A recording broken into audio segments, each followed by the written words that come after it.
இந்த வீடியோல அம்மா வீட்ல ஒரு நாள் எப்படி போச்சு என்னான்ட்டு பார்த்துலாம் வாங்க. அம்மாக்கு இன்னைக்கு தோட்டத்துல எந்த வேலையும் கிடையாது. ஆனாலும் சும்மாவே இருக்க மாட்டாங்க பாருங்க. தோட்டம் கிளீன் பண்றாங்க. ஏன்னா சும்மா தானே இருக்கிறோம். இன்னைக்கு தான் வீட்ல காலியா இருக்கிறோம். இந்த வேலையெல்லாம் செஞ்சுக்கணும் இல்லையான்னு சொல்றாங்க. நான் ஏஞ்சி பார்த்தா காலாங்காத்தாலவே இருக்கிறாங்க கார்டன்ல கிளீன் பண்ணிக்கிட்டு. ஏம்மா இன்னைக்கு ரெஸ்ட் எடுத்துக்கலாம்னு சொன்னா, ரெஸ்ட்டா அப்படின்னு சின்னதா ஒரு ஸ்மைல் பண்றாங்க. அதே நம்மளா இருந்தா என்ன பண்ணியிருப்போம்? நல்லா ஒரு பெட்ஷீட் கிடையாது 2 பெட்ஷீட் போத்திக்கிட்டு, அப்பாடா இன்னைக்கு ரெஸ்ட் கிடைச்சிச்சுடா சாமின்ட்டு நல்லா தூங்கியிருப்போம். ஆனா அம்மாங்க அப்படி கிடையாது. இன்னைக்கு தான் வீட்ல இருக்கிறோம். வீட்ல இருக்கிற வேலையெல்லாம் செஞ்சுக்கணும் இல்லையா? அப்படின்ட்டு எல்லா வேலையுமே இழுத்து போட்டு செய்வாங்க. அப்படிதான் இருக்கணும். ஆனா ஒரு நாளாச்சு ரெஸ்ட் எடுத்தா நம்மளும் கொஞ்சம் சந்தோஷமா இருக்கலாமேன்னு சொல்லிட்டு அம்மாவை திட்டுறது. கொஞ்சம் ரெஸ்ட் எடுத்துக்கோமா, ஏம்மா இப்படி கஷ்டப்படுறன்ற மாதிரி. வீட்ல யாருக்குமே டீ குடிக்கிற பழக்கம் கிடையாது. சரி காலங்காத்தாலவே வேலை செய்கிறாங்க இல்லையா? நம்மளால பார்க்க முடியாது. நம்மளால முடிஞ்சது டீ வச்சு கொடுக்கலாம். காலங்காத்தால ஜூஸு அது குடிக்க முடியாதுன்னு சொல்லிட்டு இந்த மாதிரி டீ வச்சு கொடுத்தேன். எனக்கு சூடு தாங்க முடியாது. அம்மாக்கும் சூடு தாங்க முடியாது. வாங்கி கீழே வச்சுட்டாங்க. நானே ஒரு விதமாக எடுத்துகிட்டு போய் சேர்த்தா அவங்க ஐயோ சூடாக இருக்குது இரு கீழே வச்சிடுறான்ட்டு கீழே வச்சுட்டு அதுக்கப்புறம் கொஞ்ச நேரம் ஆறின பிறகு எடுத்து குடிக்கிறாங்க. எனக்கு தெரிஞ்சு ஆல்மோஸ்ட் அம்மாங்க இப்படி தான் இருப்பாங்க. சும்மாவே இருக்க மாட்டாங்க வீட்ல. நம்ம வீட்டுக்கு வந்தாலும் அவங்களே வேலை செய்வாங்க. அவங்க வீட்டுக்கு போனாலும் அவங்களே வேலை செய்வாங்க. நம்மளுக்கு ரெஸ்ட் கொடுக்கட்டும் அப்படின்னு அவங்க நினைப்பாங்க. நம்ம அவங்களுக்கு ரெஸ்ட் கொடுக்கலாம்னு நினைச்சாலும் அவங்க விட மாட்டாங்க. சரி அம்மா ஒண்டியா கஷ்டப்படுறாங்களே சொல்லிட்டு நானும் கொஞ்சம் இறங்கிட்டேன். அதுக்கப்புறம் பசங்களா ஒவ்வொருத்தரா ஏஞ்சி வந்தாங்க. அவங்களும் ஹெல்ப் பண்ணாங்க. இந்த மாதிரி புல்லு பிக்கிறதெல்லாம் அவங்க ஹெல்ப் பண்ணாங்க. அதுக்கப்புறம் தம்பியும் வந்துட்டான். எல்லாருமே ஒரு ஒரு கை போட்டோம். எல்லாருமே க்ளீன் பண்ணியும் எவ்வளோ நேரம் ஆயிருக்கும்னு நினைக்கிறீங்க? ஒரு 4 மணி நேரம் தான் ஆச்சு. நான் ஏஞ்சி போகிறதே 6 மணிக்கு போனேன். அம்மா அதுக்கு முன்னாடியே போனாங்க. எல்லாம் க்ளீன் பண்ணிட்டு வீட்டுக்குள்ளே வர்றதுக்கு 10:30 11க்குள்ளே ஆயிடுச்சு. சுஸ்தாயிடுச்சு. வெயிலுக்கு முன்னாடி இதெல்லாம் பண்ணதுனால கொஞ்சம் பெட்டர். வெயில் வந்த பிறகு எதுவுமே பண்ணியிருக்க முடியாது. ஒரு சைடு ஃபுல்லாக க்ளீன் பண்ணிட்டோம். இன்னொரு சைடு எங்கள் பசங்க இது எங்கள் அம்மா பண்ணுறாங்க பாரு அந்த மாதிரி புல்லு பிச்சுன்னே இருந்தாங்க. பட் அவங்க புல்லு பிக்கிறத விட நாங்கள் போட்ட காரையே பிச்சு வச்சுட்டாங்க. பாருங்க க்ளீன் ஆயிடுச்சு இல்லையா? கார்டன் எந்த அளவுக்கு அழகாக இருக்கு இல்லையா பார்க்கறதுக்கு. அப்பப்போ இந்த மாதிரி செஞ்சுக்கினா நல்லா தான் இருக்கும். பட் அவங்களுக்கு வேலை ஜாஸ்தி. வெளியில் போயிடுவாங்க. வீட்டு வேலை பார்க்கறதுக்கே கொஞ்சம் கஷ்டம். அதனால ஒரே வாட்டி செய்கிறதுனால ரொம்ப கஷ்டமாயிடுச்சு. நாங்கள் இருக்கிறதுனால பரவாயில்ல. அம்மா ஒண்டியாக செஞ்சுருந்தா எவ்வளோ நேரம் ஆயிருக்கும். அவங்களுக்கு இப்போது மாங்காய் சீசன் இல்லையா? அதனால இப்படி வச்சுருக்குறாங்களே தவிர இல்லைன்னா எப்போவுமே நீட்டாக இருக்கும் அம்மா வீடு.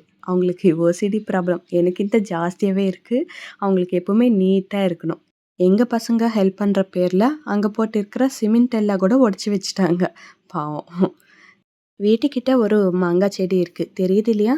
இது கொஞ்சம் பெருசாக ஆகிட்டே போகுது. அது கூட க்ளீன் பண்ணிட்டா தம்பி. விறகெல்லாம் கூட கட் பண்ணி வச்சுன்னு இருக்கிறேன்.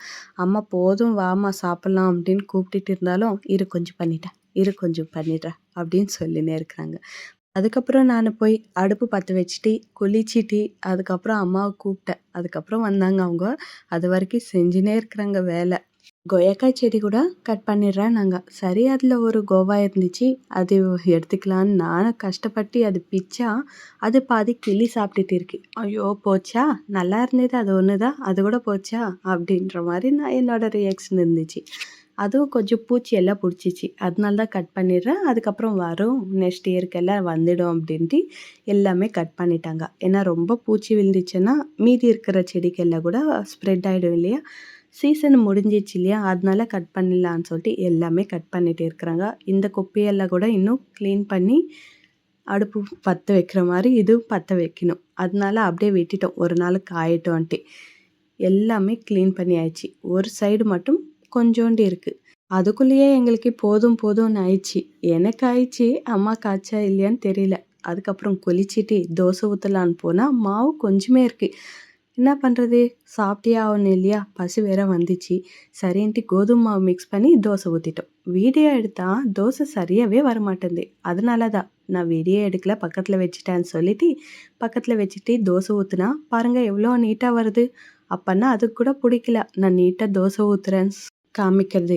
சாப்பிட்டதே 11:30 அப்படி ஆயிடுச்சு காலையில் டிஃபன். மத்தியானம் சாப்பாடு வேணால் ஸ்கிப் பண்ணிடலாம் தோணிச்சு. ஆனா பசங்க இருக்கிறாங்க இல்லையா? எப்போ பசிக்குதுன்னு சொல்லிட்டு வருவாங்கன்னு தெரியாது. சமைச்சு வச்சுட்டா நைட்டுக்கு கூட சாப்பிட்டுக்கலாம்ன்ற மாரி அம்மா சமைக்கிறாங்க.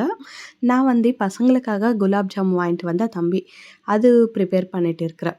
இதில நானு குலாப் ஜாம் ப்ராசஸ் எதுவும் காமிக்கல. ஏன்னா ஆல்ரெடி நான் 2 டைம்ஸ் நம்ம சேனல்ல போட்டாச்சு. அதனால நான் இதில சிம்பிளா முடிச்சுக்கிறேன். எந்த ப்ராசஸும் காமிக்கல. இந்த மாரி உருண்டை புடிச்சு வச்சுட்டேன். அம்மா வந்து உள்ள ஜீரா காய்ச்சி வச்சுட்டாங்க. சர்க்கரை அதெல்லாம் போட்டு ஜீரா காய்ச்சி வச்சுட்டாங்க. சமையல் செஞ்சுக்கிட்டே அந்த வேலையும் பார்த்துட்டேங்க.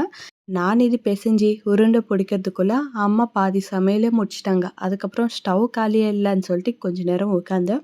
ஸ்டவ் காலியான பிறகு குலாப் ஜாமுன் கூட போட்டு நானும் குலாப் ஜாமுன் கூட ரெடி பண்ணி வச்சுட்டேன். என் தலையில பூ பார்த்தீங்களா? இந்த மாரி பூவெல்லாம் நான் ஊருக்கு வந்தா தான் வச்சுப்பேன். அங்க கிடைக்கும். 1, 2 கிடைக்கும். பட் வச்சுக்க மாட்டேன். இங்க வந்தா செடியில பூ பார்த்ததும் பிச்சு வைக்கிறது தான் வேல. இந்த மாரி ஸ்கூலுக்கு போறப்போ ரெட்டை ஜடை போட்டுட்டு போவேன் இல்லையா ரிப்பன்ல, அந்த சைடு ஒரு பூ, இந்த சைடு ஒரு பூ 2 பூ வச்சுக்கிறது அப்பல்லாம். அப்பல்லாம் டெய்லி மல்லிப்பூ அந்த மாரி கிடைக்காது ரேரு. இந்த மாரின்னா செடியில இருக்கும். பிச்சு வச்சுக்கிட்டு ஸ்கூலுக்கு போ வேண்டியது தான் வேல. அதுக்கு ஞாபகம் வந்துச்சு. சரி வந்தோம் இல்லையா வச்சுக்கலாம்னு சொல்லிட்டு அத எடுத்து தலையில சொருவிட்டேன். அம்மா ஜீரா ரெடி பண்ணியாச்சு. நானும் குலாப் ஜாமுன் எண்ணெயில போட்டு எடுத்தாச்சு. அதுக்கப்புறம் ஜீரால ஊற வச்சு சாப்பிட்டியும் ஆச்சு. போட்ட கொஞ்ச நேரத்துக்கே காலியாயிடுச்சு குலாப் ஜாமுன். அந்த அளவுக்கு கொஞ்சம் டேஸ்டியா தான் இருந்துச்சு. நல்லா இருந்துச்சு. எல்லாருமே சாப்பிட்டு நல்லா என்ஜாய் பண்ணோம்.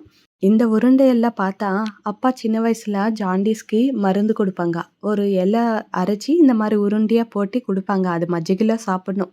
அதுதான் ஞாபகம் வரும். எல்லாருக்குமே ஊர்ல எல்லாருக்குமே ஜாண்டீஸ் வந்துச்சுன்னா, எங்க வீட்டுக்கு வந்துடுவாங்க. நாங்க அரைச்சு இந்த மாரி உருண்டை புடிச்சு குடுப்போம். அது பார்த்த உடனே அதுதான் ஞாபகம் வந்துச்சு எனக்கு.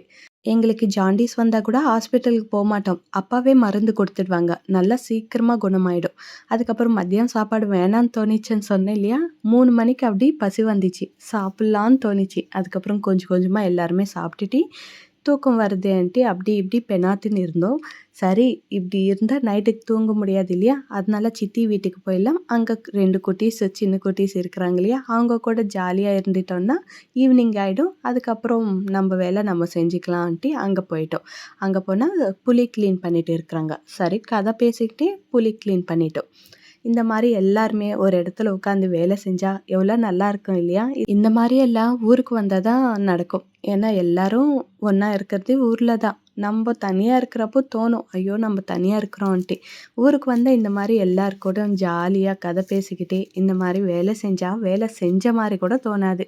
சீக்கிரமா வேலை ஆயிடும். பேசின்னு இருப்போம் இல்லையா? ஊர் கதையெல்லாம் பேசின்னு இருப்போம்.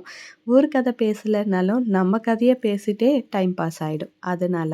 இருங்க. எங்க ஊரு வெயில் காமிக்கிறேன்னு சொல்லிட்டு தங்கச்சி வெயில் கூட வீடியோ எடுத்து வச்சா. பட் நான் இதில போடல. ஏன்னா நம்ப ஊர் இல்லையா? தமிழ்நாடுனால எல்லாருக்குமே தெரிஞ்சிருக்கும். அதனால நான் இதில காமிக்கல. அதுக்கப்புறம் 2 குட்டீஸும் பொறந்தாங்க இல்லையா? அவங்களுக்கு பொட்டு செய்றதுக்காக இந்த மாரி ஜவ்வரிசிய நல்லா வறுத்துன்னு இருக்கிறாங்க. ஜவ்வரிசி ஒயிட்டா இருக்கும் இல்லையா? ஃபுல்லா பிளாக் ஆயிடணுமா. கருப்பா கறி மாரி ஆயிடணுமா. அந்த மாரி ஃப்ரை பண்ணிட்டு இருக்கிறாங்க. எனக்கு கேமராக்கு தெரியலன்னு சொல்லிட்டு உஃப்ன்னு ஊதி காமிக்கிறாங்க. பாருங்க இந்த மாரி பிளாக் ஆயிடணுமா. அதுக்கப்புறம் அதில கொஞ்சம் தண்ணி சேர்த்துக்கிட்டு மறுபடியும் கொதிக்க வைக்கணும். எல்லாமே கிட்ட வர தண்ணி நல்லா திக்காயிட்டு அதில கொஞ்சம் பிசு தன்மை இருக்கும் இல்லையா? அது எல்லாமே நல்லா கிட்ட வந்த பிறகு அதுக்கப்புறம் ஃபில்டர் பண்ணிக்கணுமா. பாருங்க இந்த மாரி நல்லா பிளாக் ஆயிடணும். ஒண்ணு கூட ஒயிட்டா தெரியக்கூடாதா. இந்த மாரி பிளாக் ஆன பிறகு கொஞ்சமா தண்ணி ஊத்தி மறுபடியும் கொதிக்க வைக்கிறாங்க. எல்லாமே தண்ணி எல்லாம் கொஞ்சம் கிட்ட வந்து திக்னஸ் வர மாரி நல்லா கொதிக்க வைக்கிறாங்க. அதுலவே கற்பூரம், அதுக்கப்புறம் அந்த சாம்பிராணி பவுடர் இருக்கும் இல்லையா? நம்ப அடுப்பு கரி மேல போடுறோமே, அந்த சாம்பிராணி பவுடரும், கற்பூரம் 2ம் போடுறாங்க. ஸ்மெல் நல்லா இருக்கும் இல்லையா? அதனால இந்த 2ம் சேர்த்துக்கிறாங்க. நீங்க பச்சை கற்பூரம் சேர்த்தீங்கன்னா, இன்னும் நல்லா ஸ்மெல் வரும்னு நெனைக்கிறேன். எனக்கு தெரியாது. அம்மாங்க செய்றாங்க. அதனால உங்களுக்கு நான் கேட்டு எப்படி செய்றாங்கன்ட்டு கேட்டு உங்களுக்கு எக்ஸ்பிளைன் பண்றேன். நான் எப்பவுமே செஞ்சது கிடையாது. எப்படியோ செய்றாங்க இல்லையா? நம்மளும் வீடியோ எடுத்தோம்னா உங்களுக்கும் தெரிஞ்ச மாரி இருக்கும். எனக்கும் எப்பயாச்சும் மறந்துட்டேன்னா பார்த்து தெரிஞ்சுக்கலாம் இல்லையா? பொட்டு ரெடி ஆயிடுச்சு. இந்த மாரி திக்கான பிறகு ஸ்டவ் மேலேருந்து இறக்கிக்கணும். அதுக்கப்புறம் இது ஃபில்டர் பண்ணி இந்த மாரி தேங்காய் சிப்பை இருக்கும் இல்லையா? அதில தான் ஊத்தி வச்சுக்கணும். அப்பதான் அது நல்லா காயும். இந்த ஸ்டீல் கிண்ணத்துல எல்லாம் ஊத்துனோம்னா, கொஞ்சம் காயறதுக்கே ரொம்ப நாள் எடுக்கும். நல்லாவும் வராது பொட்டு. இந்த மாரி தேங்காய் சிப்பையில செஞ்சு போட்டு வச்சுக்கினோம்னா, நம்மளுக்கு சீக்கிரமா ஆறிடும். நம்மளுக்கு எப்போ தேவைப்பட்டாலும், இதில சும்மா லைட்டா தண்ணி ஊத்தி, அப்படி கையில விரல்ல சும்மா அப்படி ஆட்டிட்டு பசங்களுக்கு பொட்டு வச்சிடலாம். ஆனா, இங்க ஒரு காமெடியே நடந்துச்சு. நாங்க இந்த மாரி தேங்காய் சிப்பியெல்லாம் ரெடி பண்ணி, அடுப்பு பக்கத்துலவே வச்சிருந்தாங்க. ஆனா, ஆயா அடுப்பு பத்த வச்சாங்க இல்லையா? சரி நல்லா பத்திக்கும்னு சொல்லிட்டு, அந்த தேங்காய் சிப்பியும் கூட அடுப்புல போட்டுட்டாங்க. அதுக்கப்புறம் பொட்டு ரெடியான பிறகு தேங்காய் சிப்ப தேடினா கிடைக்குமா என்ன? நல்லா வெறுகாயிடுச்சு அதுதான். தேடி தேடி பார்த்தா 2 தான் கிடைச்சது. அதுக்கப்புறம் நாங்க கடையில வாங்குனாங்க. அங்கன்னா நாங்க கிடையாது. சித்தி அவங்க கடையில வாங்குனாங்க. இந்த பொட்டு. பாருங்க அவங்க கூட தேங்காய் சிப்பையில தான் போட்டு வைப்பாங்க. இந்த மாரி நல்லா ட்ரை ஆயிடும். அதில சும்மா லைட்டா ஒரு ட்ராப்பு தண்ணி விட்டு நல்லா தேய்ச்சிட்டு பொட்டு வச்சிடலாம். அந்த மாரி தான் ரெடி பண்ண போறோம். ஜாஸ்தி ஆயிடுச்சு. கொஞ்சமா ஜவ்வரிசி போட்டாலும் ஜாஸ்தி பொட்டு தான் வரும். இப்போ ஊத்திருக்கிற பொட்டே எங்க தங்கச்சிங்களுக்கே என்ன, எங்க தம்பிங்களுக்கு குழந்த பொறந்தா கூட அது வச்சுக்கலாம். அந்த அளவுக்கு ஜாஸ்தியாவே இருக்கு. இது ஒரு 2, 3 நாளைக்கு நல்லா காய வச்சிங்கன்னா 2, 3 நாளுன்னா ஒரு வீக் ஃபுல்லா நல்லா காயணும். ஏன்னா கீழ வரைக்கும் இருக்கும் இல்லையா? எல்லாமே ட்ரை ஆயிட்டு ஒரு லேயர் மாரி அப்படியே இருக்கும். எவ்வளோ ஊத்திருக்கிறோமோ அப்படியே நல்லா ஸ்டிஃப் ஆயிடணும். கெட்டியாயிடணும். சரி நம்ம பொட்டு ரெடி பண்ணோம் இல்லையா? செக் பண்ணணுமா இல்லையா? நம்மளுக்கு இருக்க முடியாது. நான் செக் பண்ணிட்டேன். அதனால தான் இந்த செக்கிங்கு. கையில வச்சு பார்த்துன்னு இருக்கிறோம். இந்த மாரி சும்மா பொட்டு வச்சுட்டாலும் பார்க்கறதுக்கே ரொம்ப அழகா இருக்கும். அதுவும் இல்லாம சின்ன பசங்க இல்லையா? ரொம்ப சென்சிட்டிவா இருக்கும் ஸ்கின்னு. அவங்களுக்கு இந்த மாரி செஞ்சு வச்சோம்னா, எந்த இன்ஃபெக்ஷனும் ஆகாம இருக்கும். அதுக்கப்புறம் நாங்க காலையில கிளீன் பண்ண விறகெல்லாம் இந்த மாரி போகி பண்ணிட்டோம். அதே பத்த வச்சுட்டோம். அவ்வளோதான் இந்த வீடியோ. புடிச்சிருக்கா இல்லையான்னு கண்டிப்பா நீங்க சொல்லணும். ஏன்னா, நீங்க சொன்னீங்கன்னா, நானு இன்னும் கொஞ்சம் என்கரேஜிங்கா வீடியோஸ் பண்றதுக்கு நல்ல மோட்டிவேஷனா இருக்கும். வீடியோ புடிச்சிருக்கா இல்லையான்னு கண்டிப்பா கமெண்ட்ல சொல்லுங்க. அதுக்கப்புறம் லைக் பண்றது, ஷேர் பண்றது இதெல்லாம் மறக்காம பண்ணிடுங்க. அதுக்கப்புறம் நம்ம சேனல ஃபர்ஸ்ட் டைம் பார்க்கறதா இருந்தா, ப்ளீஸ் சப்ஸ்கிரைப் பண்ணிட்டு பக்கத்துல பெல் ஐக்கான பிரஸ் பண்ணி வச்சுக்கோங்க. இந்த மாரி வீடியோஸ் நெறையவே வரும். கண்டிப்பா நம்ம சேனல மிஸ் பண்ணாம கடைசி வரை பார்த்துட்டு நம்ம சேனல கொஞ்சம் என்கரேஜ் பண்ணுங்க. Thank you. Bye bye.